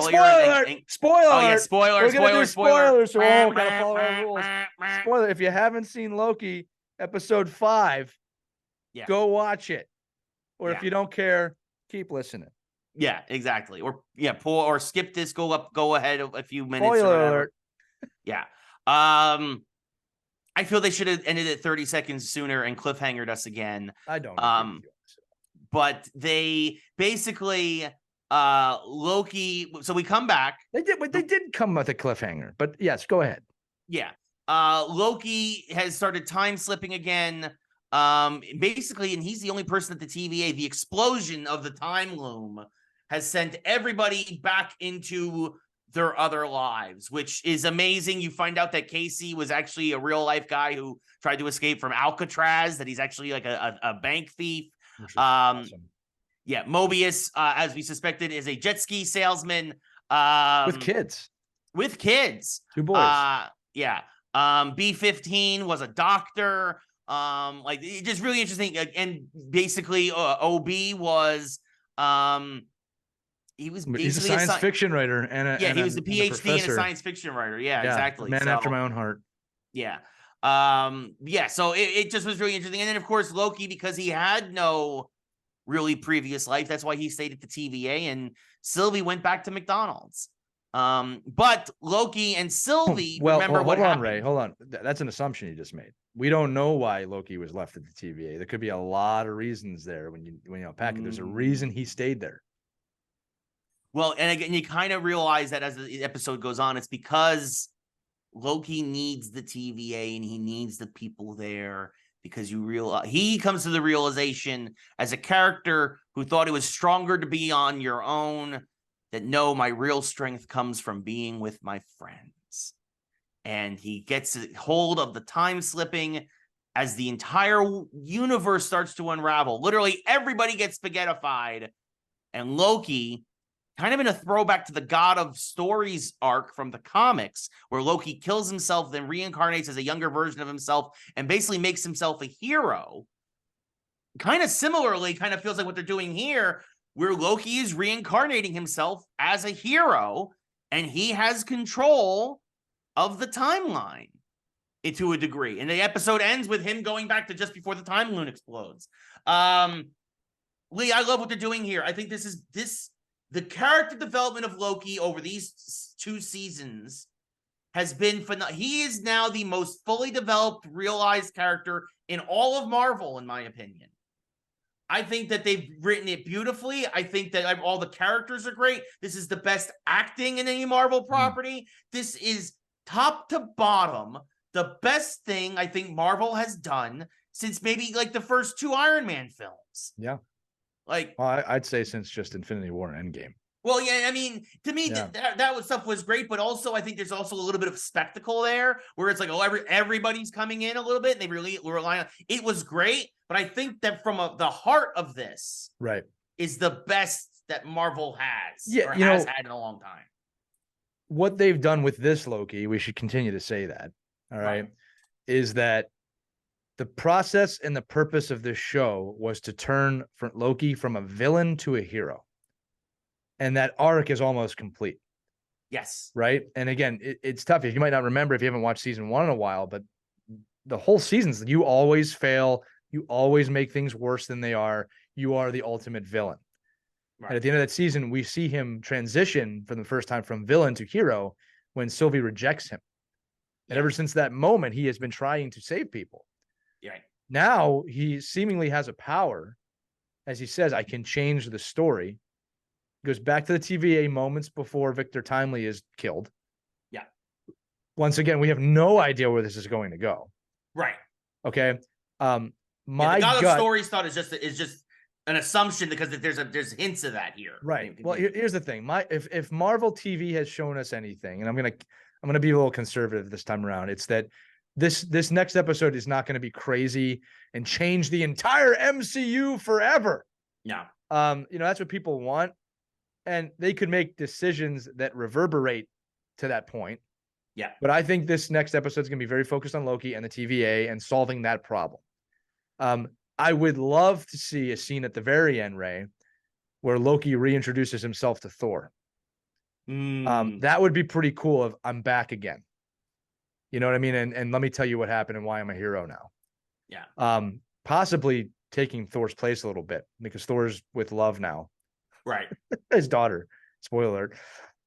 But it's going to be really interesting to see where they go from here, and what I can change the story. I can control time slipping with this version of Loki. What does that mean? And I'm not even quite sure how Sylvie fits into this. Yeah. Or Renslayer. Like, I just don't know where it's going. And every episode has a massive heart, has a good time. I would say that episode 4 was exhilarating, but this was the best written episode so far this season. Yeah. I don't agree with you that it should have ended with everybody being spaghettified again. Because ended on the spaghettification. Yeah, well, it's too much. It's the same thing 2 times in a row, and it's a little bit too much of a downer. But then when he slips right to that moment and it's cut, man, it's like, oh man, I cannot wait. And it's refreshing again to have to wait. I'm not gonna lie to you, but yeah, my prediction here, Ray, I don't think there's gonna be anything Marvel MCU shattering in this final episode. I think they're going to solve the problem at the TVA. and set up something to move forward. And again, I know we're going to talk about this in a minute, but this writing, acting, performance, show running, storyline is proof that superhero fatigue is bullshit. Yeah. We are fatigued with shit movies. Right. And bad writing and bad stories. Yes. Okay. No one got fatigued for 10 years. Right. You're putting crap out. That's what we're fatigued with, because this show is amazing. Yeah. We should also mention the Marvels comes out this Friday, and they're already touting it. And I hate this. This movie will change everything. Don't say that, you idiots. Don't say that. It ain't going to change anything, I don't think. Don't say that. Don't do that. Yeah. It's a bad thing to say, because when it doesn't, you just lied to us. Yeah. All right. I hope people gonna be mad with all that said. People gonna be mad. Yeah. No. Quick thought. Do maybe Loki and Sylvie or even Mobius become like the new timekeepers? I think that they might be the Time Lords that we're seeing on the wall. Yeah, that's what I'm saying. Yeah. Is that what you're saying? Because, like, again, I think that that's been played up a few times. I keep showing that in the beginning, like in the callbacks, and I think that's a great idea that maybe those three take over, or that's. Yeah, they set up the robots. You got to keep in mind too with time travel, which I love. I love time travel. I love time travel things. The beauty of time travel is that nothing is linear, so everything can be explained away. I still think there's more to Mobius' story that we don't know about. Absolutely. All right. I don't know if we're going to explore that, but I have no idea where the show's going, and I think it's brilliant. And it's like, it's very Loki, right? It's just, the god of mischief. The show is very mischievous. Yeah. Oh, and we got to talk just real quick. The Ouroboros, just unbelievable character, just so well acted. Yeah, Kei Kwan continues to just awesome. Absolutely dominate and just chew up the scenery. And every scene he's in is fantastic, and we are so fortunate that he is back in Hollywood. So there's that. But of course, we talked about Victor Timely. Of course, he is a variant of Kang, or He Who Remains, I should say. And there have been a lot of rumors. Like, there's a massive article in Variety this week about Disney's kind of in trouble. They're very concerned because even with Bob Iger taking back over, things kind of haven't bounced back the way they've wanted to. They're not getting the subscriptions or the movie ticket sales or anything else that they were hoping to from some of these properties. And there was some massive blowback from Ant-Man 3, as we talked about, because Ant-Man 3 sucked. Again, it was poorly written, and I think it's kind of showing that there's not a great grasp of the characters. Right. Bob Iger was the one who said we're going to start slowing things down, and some other folks have said that the reason why the first 3 phases of Marvel was so good is that Kevin Feige would basically kind of let the directors kind of do what they want, kind of put it all out there, and then he would sit with the editors and kind of pare it down and make it into the 2.5 hour thing that would be so digestible and so good for us that we would love to see, right? Because they were churning out stuff at such a crazy rate, Feige hasn't been able to have his fingers in as much stuff. And so now we're getting a more raw and, quite frankly, worse product because of it. Everything's starting to suffer. So everything's starting to tie together. But because they're trying not to course correct as abruptly as they have with putting out all this stuff, there have been talks, and also hasn't helped the Jonathan Majors lawsuit, although now that sounds like that's going to get thrown out and he's going to be not guilty. But Disney either way doesn't even like it, that they're going to pivot away from Kang and accelerate their plans to getting to Dr. Doom. Lee, should they finish the Kang story, or should they just drop it and go to Doom? What are your thoughts? I mean, all this comes down to that lawsuit, and if it gets thrown away, because he is such a wonderful actor, and the way he's played those roles so far has been fantastic. I wouldn't want to get rid of him. It's more like, hey, tell the story already. Yeah. Teased Kang a year ago, He Who Remains. Yeah. And we're now just getting him again. And it's like, he's brilliant. So if that case gets thrown away, stay the course, do it right, get him back in the films. He wasn't a bad Kang in Ant-Man. He was written poorly. Yeah. Right. Like, I didn't think he was horrible as an actor in that film. He was good. He had a lot of rage. I mean, but we'll see. I mean, look, if there's anything DC taught us, don't rush anything. Yeah. Right. Stay the course. If it makes sense to bring him in, bring him in. What I'm worried about, Ray, when you rush is when they do things like, oh, well, Dr. Doom is actually a Kang variant, and do stupid things like that. Yeah, please don't do that. Like, please don't do that. We've learned this. Let me just rephrase that. When you stray too far from the canon, you can stray a little bit. you lose people. Yeah. All right. You already have enough loose ends to tie up. Yeah. Like at least 20 right now. I'm serious. All right. Just stay the course. All right. And do it right and get good writing. This goes right back to what I was saying. Good writing, good show running, good acting. Stop putting out crap. We're not fatigued with superheroes. We're fatigued with your laziness. Yeah. Well, and I think that's the thing. And there's so much stuff that came out in this article. Some of it would be quick fixes, which again, going back to the root of, they don't understand the problem. One was they were going to bring back Iron Man and Black Widow from the dead. Terrible idea. You can only ruin the legacy by doing that. Yeah. Nothing good comes from that. You're trying to put a Band-Aid on a severed limb. That's not going to fix the core issue here. You'll get a momentary burst of happiness from people and then let down right after. Exactly. Do a better job writing. The nostalgia won't carry you through to Phase 6 when you finally give us Fantastic Four and X-Men. It's not going to work. The other one, speaking of bad writing, the Blade film was in danger. Mahershala Ali was ready to walk away because supposedly Blade was the fourth main character in the script. That they had he had become a minor character in his own plot, and that it was going to be it was going to follow other secondary characters around Blade. Fortunately, it sounds like that has been thrown out. New writers, new directors, everything new has been being brought in, and that they've now said that the Blade film will be the first rated R Marvel film. Should film. Be. Yes. I mean, so it sounds like they dodged a bullet there. You got Man Thing, Vampire, or Werewolf by Night. You got that thing at the end of the Eternals, Midnight Suns. Where are you going with all that? Yeah. Blade. I mean, Blade has to be involved in that. Yeah. So I don't know. Like, by the way, I did watch Werewolf by Night in color. A little bit of a different experience. I haven't watched it in color yet. It was enjoyably different. I don't know how else to say it. It's one of those, like, if you have the time to do it, recommend it. If not, no worries.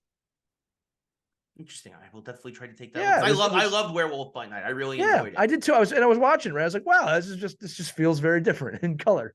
You know what I mean? Yeah, good to know. No. Also, they announced all episodes of Echo, which will be the first rated R series that Marvel has produced, will be dropping January 10th. Lee, that trailer looked like trash. Well, when you say you're going to drop all the episodes, it means it doesn't have a massive impact. Yeah, I mean, and that's the thing, right? Is that basically this is the first series that Marvel is dropping all at once. Yeah, it just makes me wonder if they're going to bring Daredevil in, and that's the whole purpose of this. They did say that Daredevil will be part of that series. Obviously, Kingpin will be a big part of that series. There have also been rumors that they're going to tweak Echo's powers. Yeah, I heard that too. Again, you're thinking too hard, guys. You're trying too hard. Yeah, You're bloated. Yes, not absolutely. Echo's fault. It's not the actor's fault. The actress's fault. It's your fault. Yeah, it's the writing and the producing. But yeah, I am not at all excited for this series whatsoever. We'll see. I mean, maybe I'll go back and watch the Netflix series or something. The thing with Marvel and the MCU was for years, they were making content you can't miss a thing. Yeah, you're gonna be lost, and now you're making stuff you can miss. Yeah, dangerous. Yeah. It's too ancillary. It's too tertiary. Good word. Thank you. So yeah, no, it's going to be interesting. It's going to be interesting to see what happens with that. I hope it's good, but that trailer did nothing to excite me for it. That the trailer did not. I mean, look, Vincent D'Onofrio is the Kingpin. He's awesome. He is phenomenal, and I get why you put mostly him in that trailer because of that. But I just don't care. Just don't care after that trailer. We'll see where it goes. That's the only thing I can say. Yeah. Hopefully it is good. Something interesting on the business front from Disney. Also, my favorite. Yes. So of course Disney owns 2/3 of Hulu. Comcast owns the other third, and Disney is now planning. It is official. This has been in the works actually for several years, but it is official now. The number will be $8.6 billion. Billion with a B. Yes, that's twice as much as what Disney paid for Marvel. Which is amazing. Yeah. To buy out a lot more content though. Yes, that's also true. To buy out Comcast and that their shares and have 100% ownership of Hulu. Lee, what are they going to do? Are they going to roll Hulu and Disney Plus? To me, this sounds like they're going to want to roll Hulu and Disney Plus into one thing, which to me would make the most sense. Yeah, I think they'll take the HBO Max path, which is Hulu will exist for a while, and then eventually they'll merge them together. Yeah. Listen, this is a major move. So if you ever go back and listen to all of season 1, all 100 whatever episodes we did, Ray and I predicted very accurately what was going to happen with streaming in terms of how they've grown and how they've overtaken cable, to the fact I don't even know people have cable too much anymore. But now what you're seeing is there's 15 players on the field, and now they're going to start to consolidate. So Disney does not have live broadcasting yet. This will remedy that problem. All right. Thus making Disney a cable provider, right? In a lot of ways. So I think this is a real power move by Disney to own something else. And you have ESPN, you have Disney, now you have all of Hulu. I mean, you're controlling the airwaves at this point, right? Yeah. Now, keeping in mind, like my own experience, the only thing keeping me on cable, and what I have for cable is YouTube TV, so it's not really cable, is my sports. That's it. My local sports teams are on YouTube TV. Yeah. And I pay for it. So it's going to be interesting to see what they do with this. I know a lot of people are complaining like, oh, they fooled all of you. You have all these streaming services and it costs as much as cable. No, you choose to have all the streaming services. You do not need to have all of the streaming services. That's the beauty of it now, is it's all a la carte. You have a choice. Moreover, if I buy Paramount, I used to buy Paramount Plus for 3 months to watch one show and then I'd cancel it. Right. You have that choice too.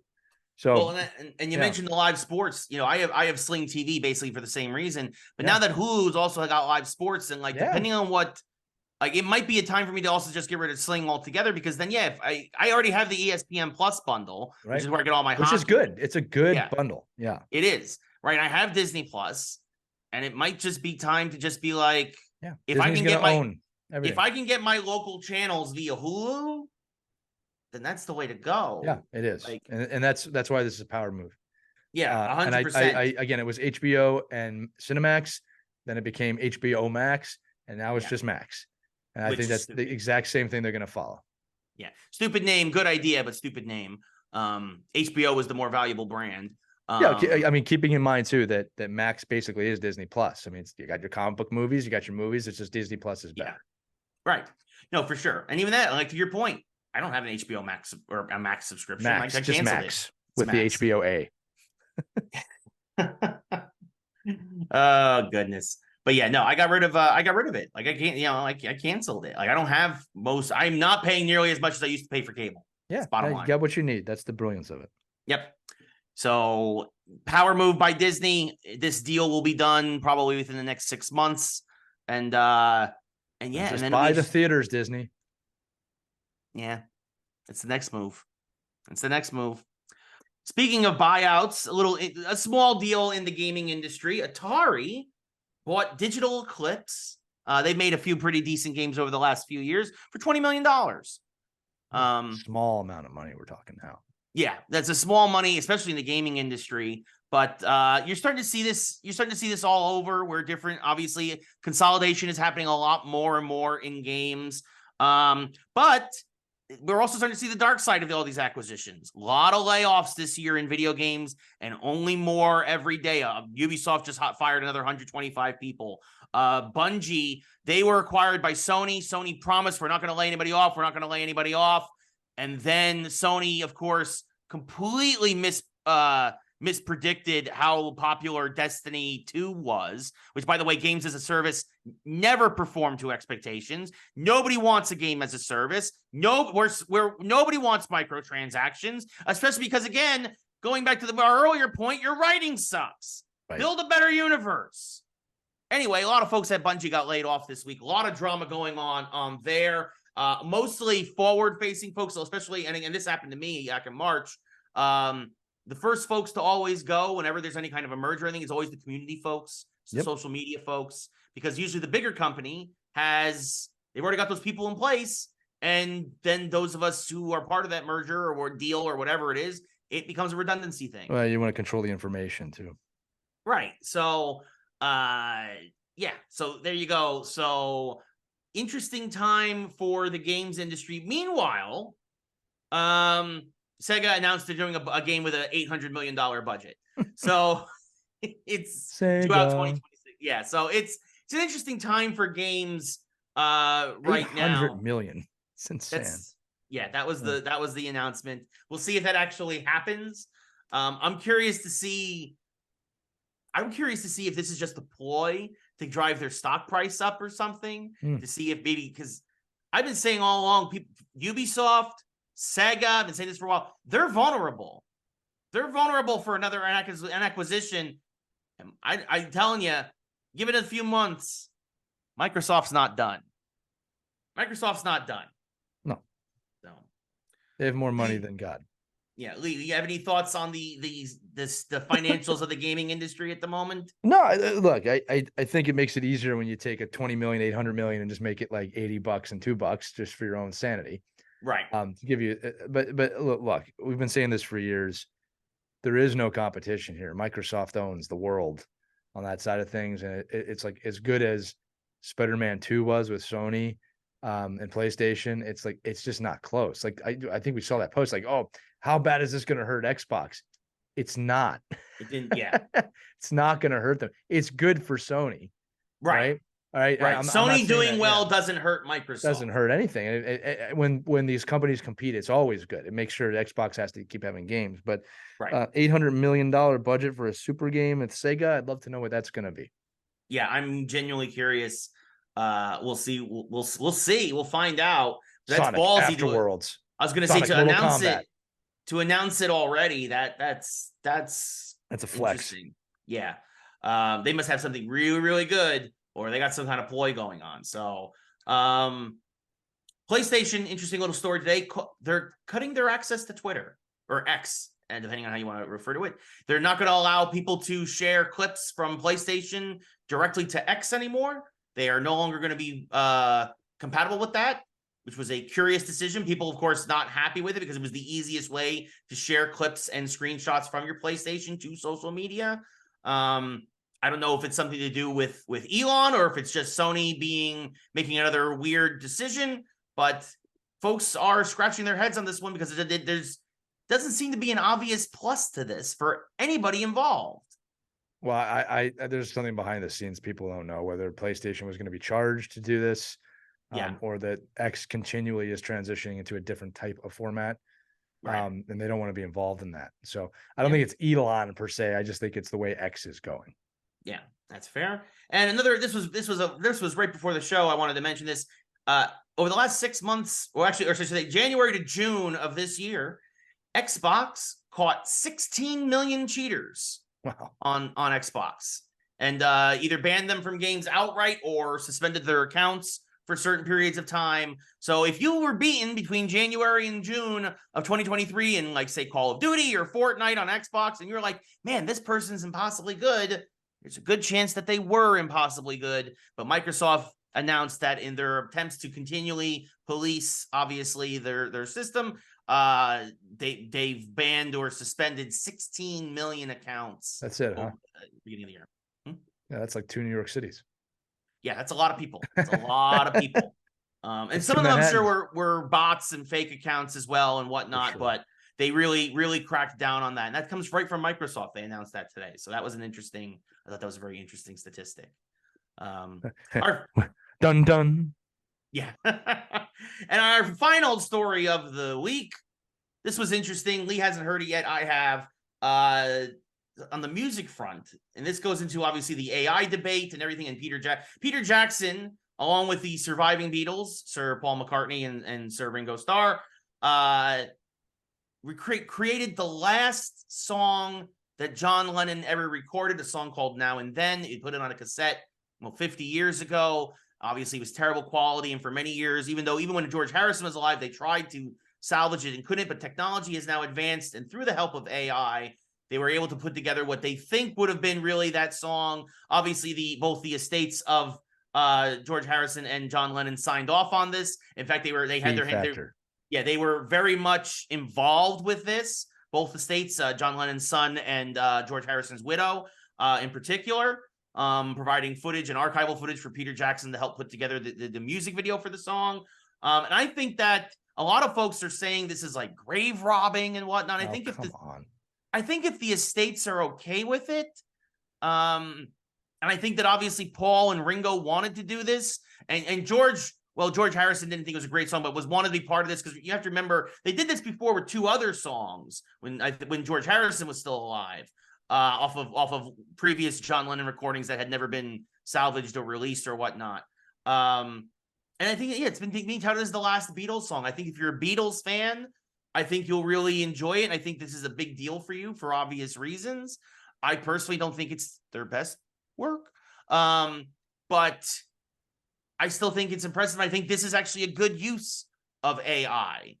I don't think this is, because John Lennon's son and George Harrison's widow both signed off on this, both helped with this process, and were driving factors behind this. And then obviously you have a visionary like Peter Jackson to help work on it and do the special, obviously bring it all together and work with the AI and the special effects.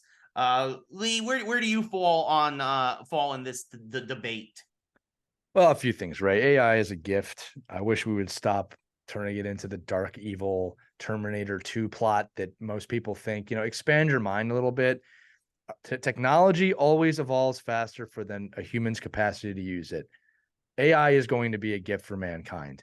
I don't think it's going to turn into a giant robot and murder us all. I don't think that's the point. Okay. With that said, there also is some personal accountability and some permissions needed to use it. The fact that they got the permission from the families, to me, that's absolutely fine. Now, if they had said, no, do not do it, and they did it anyway, that's a problem. Yes. Okay. That's a big problem. All right. But in this case, no, it's absolutely fine. I don't understand why anybody would have a problem with that. It is a gift. Keep in mind, nobody complained when Peter Jackson got all that World War I footage and put it together using AI to make a really amazing documentary about World War I, which I saw. It was fantastic. It was the first time you ever saw World War I in real time. Right. And they used a tremendous amount of AI because, for those of you who don't know, film back in the 19 teens, I guess that's how you have to say it, was done at an incredibly slow frame rate. So they basically had to create twice as many frames. So they had a computer have to create half of the film. Fill in the blanks. Yeah. And you can't tell. So AI is a gift. If it gets in the wrong hands, like anything, it could go bad, but that's not AI's fault. That's our fault. Yeah. This is a case where AI has done something great. In a utopian future, when all of our jobs are replaced by robots and we can just lounge and relax, and this turns into the movie WALL-E, that'll be an interesting time. Yeah, right? I just want to eat and play video games all day. I mean, that's basically what they do. WALL-E. Yeah. Anyway, look, it's a great use of AI. And again, Peter Jackson is a visionary. So no issues with this whatsoever. No, I agree. I think that as long as the proper people signed off on it, again, I think with anything, I think regulation, again, it all comes down to regulation. I think it comes down to I think putting restrictions on things. But again, I think in this case, the folks who signed off on it, who have the power of the estate and whatnot, who approved of it, obviously this was something that Paul and Ringo really wanted to do as well, right? It wasn't like Peter Jackson was twisting their arm or something. Like I think this is a great final goodbye from one of the greatest bands of all time. Technology's allowed us to do it. And again, this isn't the first time. We've seen this in geekdom before, when they brought back Tarkin, excuse me. Yeah. I've been thinking about Ahsoka too much. But Tarkin, they brought him back. They got permission from the family to bring him back. Right. I believe they did the same thing with Carrie Fisher in the final Star Wars film. Yeah, and even Bruce Willis, now that he's nonverbal, signing off on AI to recreate aspects from obviously his great filmography over the years. I think that it's a case-by-case situation. And I think in this case, I think it's perfectly fine. Right. So on that note, that's the show. Okay, bye.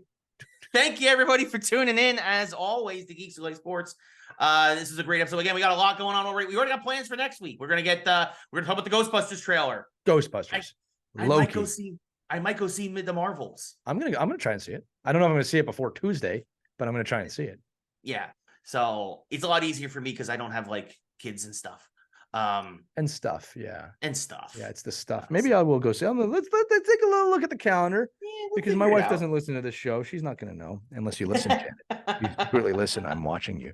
When does it come out? Friday? Comes out Friday, the 10th. You know what? I mean, maybe a little schedule here. It might actually happen. I think we should do a spoiler cast next Tuesday. I think that's possible. I think we can fit that in. Yes, the Marvels. You heard it here first, folks. There you go. But yeah, so things to look forward to. But we really appreciate everybody who hung out and listened to this episode. Don't forget, we're going to have ourselves a mashup coming up later this week. And then, of course, we will be back with more next week. But until then, this has been episode 6 of season 2 of Geeks Who Like Sports. That's Lee. I'm Ray. Good night, everybody. Good night.